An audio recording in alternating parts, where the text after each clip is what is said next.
प्यारी निम्मो की आज के एपिसोड में हम देखेंगे कि निम्मो अपनी मामी के घर में बैठकर सोच रही होती है कि उसे आज तक हिना के बारे में कैसे पता नहीं चला कि कोई हिना है भी या नहीं है। वो सोच रही होती है कि किसी को भी हिना के बारे में नहीं पता है और मुझे अयूब की बातों पे यकीन करना भी चाहिए या नहीं करना चाहिए। फिर वो ये सब सोच रही होती है और फिर अपने आप से कहती है कि अब वो अयूब की बातों में नहीं आएगी। इसके बाद हम देखेंगे कि मामी कहती है अपने हस्बैंड से कि 2 दिन हो गए हैं इस निम्मो को आए हुए, अब ये वापस कब जाएगी। तो निम्मो के मामू कहते हैं कि तुम क्यों इससे इतनी बदजन हो। वो कहती है कि ये मेरे आपके आगे हाथ जुड़े हैं, मुझे नहीं पता कि निम्मो को यहाँ से वापस करें। फिर हम देखेंगे कि यहाँ पे काशिफ लेने के लिए आ जाता है निम्मो को। तो निम्मो की मामी शुक्र अदा करती है कि काशिफ उसको लेने के लिए आ गया है।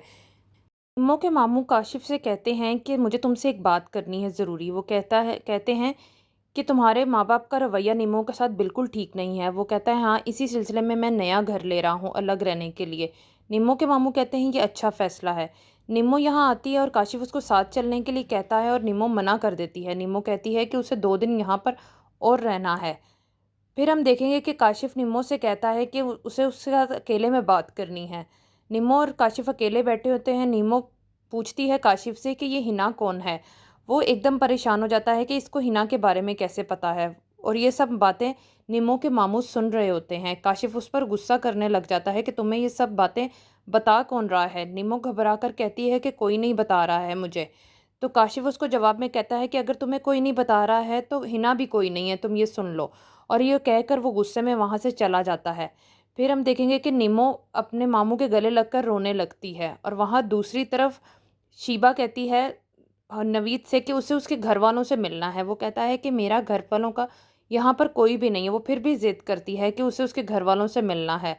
वो कहता है कि ठीक है, वो उसे शाम को ले चलेगा। फिर हम देखेंगे कि यहाँ पर उस निम्मो की मामी निम्मो पर गुस्सा कर रही होती है कि ये वहाँ से लगता है झगड़ा कर कर आई है। निम्मो के मामू कहते हैं कि तुम परेशान मत हो और 2 दिन यहाँ पर सुकून से रहो। यहाँ दूसरी तरफ काशिफ पता लगा रहा होता है कि कौन है जो निम्मो को खबरें दे रहा है।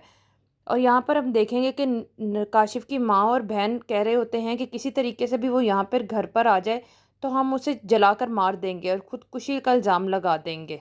फिर नवीद अपने मामू को फ़ोन करके बताता है कि वो उनको मिलने के लिए शाम को आएगा। ये सब नवीद के मामू अपनी बीवी और निम्मो से कहते हैं कि नवीद आज शाम को आ रहा है। तो इस ये सुनकर उसकी मामी गुस्सा करने लग जाती है कि वो यहाँ क्या करने आ रहा है। फिर दूसरी तरफ काशिफ किसी लड़कों से पता करवाता है। जब तो उसे पता चलता है कि वो लड़का और कोई नहीं है, अयूब ही है जो उसको मोबाइल में फ़ोटो देखता है उसकी। और फिर हम देखेंगे कि शाम को नवीद मिलने के लिए आता है अपने मामू मामी को। और यहाँ पर वो शीबा को भी साथ लेके आता है और शीबा वहाँ बताती है उनको अपनी शादी का। और तभी वहाँ पर वो निम्मो से कहती है कि मुझे लगता है कि नवीद तुम्हें पसंद करता है। ये सब सुनकर निम्मो गुस्से में आ जाती है। वो कहती है कि तुम्हें पता भी है कि तुम कितनी घटिया बात कर रही हो। वहाँ दूसरी तरफ अब हिना भी कराची आ गई है काशिफ को ढूंढने के लिए। और फिर यहाँ पर काशिफ घर आता है और काशिफ के माँ बाप कहते हैं कि निम्मो क्यों नहीं आई है। वो कहता है कि अब वो यहीं पे रहेगी। ये सब सुनकर काशिफ के माँ बाप खुश हो जाते हैं और काशिफ की माँ कहती है कि चाहे वो झगड़ कर गई हो या जैसे भी गई हो, अब मैं निम्मो को खुद यहाँ पर इस घर में लेके आऊँगी। अब देखना है कि निम्मो इस घर में वापस आएगी या नहीं आएगी।